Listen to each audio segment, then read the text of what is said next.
No one can really prepare you from being ghosted, especially because it's so sudden.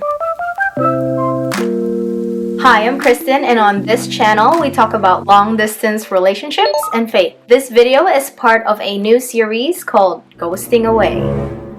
If this is something that interests you, I'm gonna leave a card up here so that you can access the full playlist. Today, we are going to list down 7 signs to watch out for that could possibly lead to ghosting or a breakup in a long-distance relationship or someone that you're dating online. I will also try my very best to explain to you exactly what ghosting feels like if you've never experienced it before. Alright, let's start listing. The first sign that could possibly lead to ghosting is that your online or virtual interaction has drastically lessened. And what I mean by this is that your partner could be gradually getting colder and colder and colder as time passes by. If they used to put a lot of effort in communicating with you and then suddenly they just slowly start to drift away, you might want to start looking a little bit more into that. While in some cases it could be just because they're busy, there could be some other factors that could affect this type of behavior. So if you start seeing this in your partner, then definitely ask them why, or even bring up the conversation in a calm manner. If the two of you are in a healthy long-distance relationship, then bringing up this topic shouldn't be that hard to do. Sign number 2 is that the effort to stay connected has become one-sided. Do you notice that it's always you making the first move? First to chat, first to message, first to call, first to set up a video call. And what used to be a collaboration between the two of you has suddenly just become a one-man band. If the effort is one-sided in long-distance relationships or online dating, this will definitely affect your communication and in the long run affect your relationship. And if you're always the one doing all the effort, one day you'll find yourself exhausted and tired, and then the next thing you know, they already dropped you and they ghosted.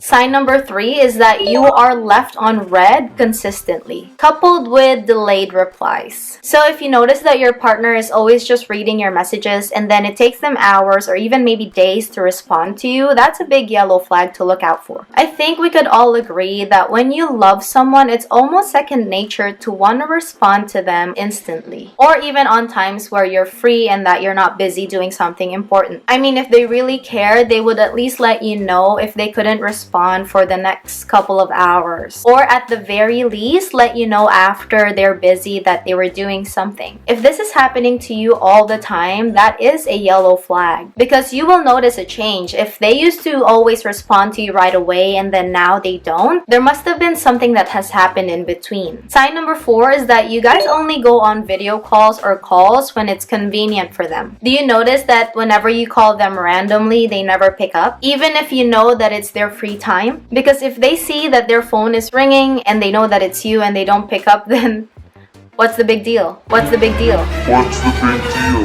Ignoring a call in a long-distance relationship really feels a lot like abandonment. Unlike normal relationships, you can probably ignore your partner's call if you guys had a big fight, or if you're just trying to settle your emotions and you don't want to speak to them just yet. But if you're in an LDR, it's a totally different story. So if that's something that your partner is doing, then know that that's not a good behavior. Because let's face it, I say this all the time and I will say it over and over and over again to you guys to keep it in here and in here. Communication is the whole entire room. If you take that out, there's no relationship. So if they are ignoring your call all the time, then you have to prepare your heart for a possible ghosting or a breakup. Now let's look at the flip side. Let's say they do answer your calls, but they only answer it on the times that are convenient for them. I know that you're very understanding and that you know that they're busy, but if you really truly love someone, you will make time for them. And if your partner is calling you on a random time, wouldn't you feel surprised and happy that they called? Wouldn't you be excited to pick up the call and say, "Hi, I miss you"? So if they're putting you at a certain time for convenience, then maybe there's something going on within the times that you're not talking to them. I don't want to put doubts in your mind or make you assume things, but unless they explain the reason why they only put you at a certain time within their 24 hours, then there's nothing much left there. You know, you deserve better. I mean, if they won't even explain why, then there's nothing much for you to hold on to. That's just gonna bring in some trust issues on your part. So just watch out for that yellow flag. The fifth sign that could lead up to ghosting is that they only call you when they want something from you. So have you noticed that they only call you when they know that they're gonna get something in return? This one I would consider as a yellow border orange to red flag. Because if they only want you when they need something from you,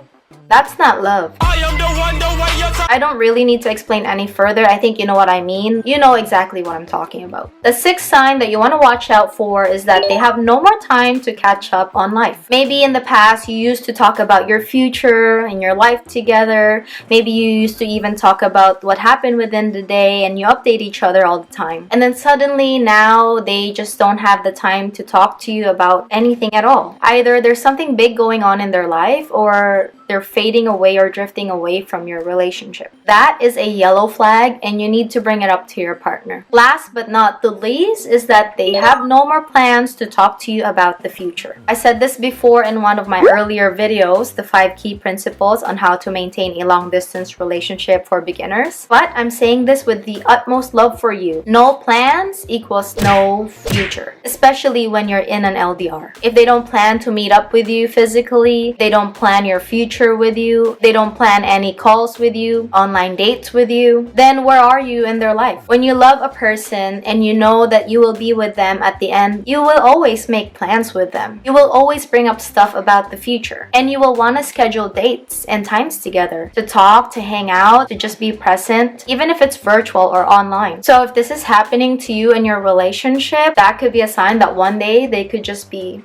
ghosting away. Those are the 7 signs. If you have other signs that you've seen, you can leave them in the comments below, but we're gonna move on to what it feels like to be ghosted. Alright, let's get into the deep stuff. I personally have experienced ghosting before as well. I've experienced 2 different levels. The first one would be in level 2, as I've explained in my previous video, and the other one is in level 3. So I will really try my very best to explain to you how it feels so that if you ghosted someone before, you would know how they felt. Or if you're someone who have been ghosted before, I hope that this will relate to you as well. Now, if you're someone that has never experienced it whatsoever, listen carefully so that if you have friends or people in your life that you care about that have experienced it before, you'll know what to tell them. Buckle up because we're gonna get touchy-feely right now. Okay, so we are going to discuss this by order so that you know what it feels like to go through the journey. The first thing that you feel whenever you are ghosted by someone is confusion. You will ask questions like, what happened? What did I do? Why did it happen? Where did I go wrong? Did I say something bad? Did I do something? Was I wrong? Where did the relationship go wrong? Those kinds of things. Because when someone decides to ghost you, they cut off all communication without any explanation whatsoever. The next thing that you are going to feel after you are confused is deep hurt. These are emotions like the feeling of abandonment, rejection, feeling that you're unworthy or you're ugly or that you're unlovable, thinking that you can never be enough for someone, or maybe even questioning your ability to love. There are different kinds of pain associated with it depending on the level of the ghosting that has happened. But for me, when I had the level 2 type of ghosting, I felt confused, but the hurt wasn't as deep because we've only gone on a couple of dates and we didn't really have a lot of times together to build strong intimacy. And so when they left, it was kind of like, oh, why? And then after a while, I'm like, oh, it's okay. But there's always a wonder in your head as to why they just decided to drop you. The other one that I experienced was level 3. So we've been dating for about 10 months already. And we've been LDR for about a year or so. And so you can see there that we've built a lot of intimacy together. We have made plans together for our future. And then suddenly they disappeared. So this is the one where I felt a lot of pain. And mine was mostly and generally the feeling of rejection and abandonment. The feeling of questioning if they ever really loved me like they said they did. Because how can someone who loves you suddenly disappear without saying a word? So that's how I felt. Alright, the third feeling that you're gonna feel after the deep hurt is trauma. This could play in different things, like maybe you don't feel like you're open for doing another long distance relationship in the future anymore. Or maybe you start questioning relationships and love. You might even swear off of online dating or just dating in general. And having this trauma could potentially or subconsciously build walls around your heart. So just be mindful that when you've been ghosted and it leaves you feeling traumatized, you should set aside a time to heal so that the next time that you do find love again, you won't be bringing that baggage or that insecurity along with you in that next relationship. I, for one, have also felt a little bit traumatized because I feel that maybe I'm not meant to be with somebody anymore. But what kept me going forward and provided hope for me was my faith.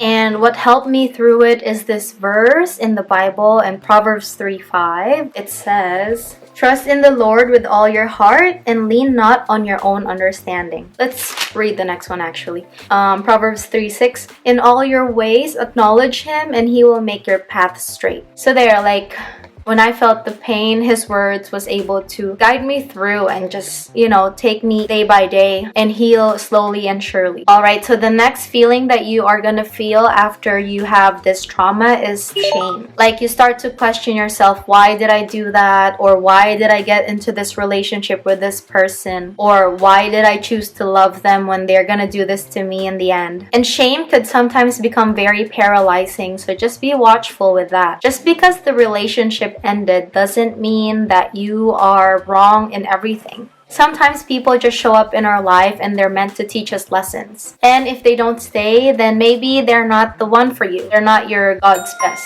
If you find value in this video, consider subscribing to the channel and hit that bell for more long-distance relationship videos or faith content. And as always, I will see you later. But wouldn't it be nice? But wouldn't it... 7 signs to watch out for that will and usually when that happens, especially in a long duration of time, the balloons and so if you you should I've experienced it.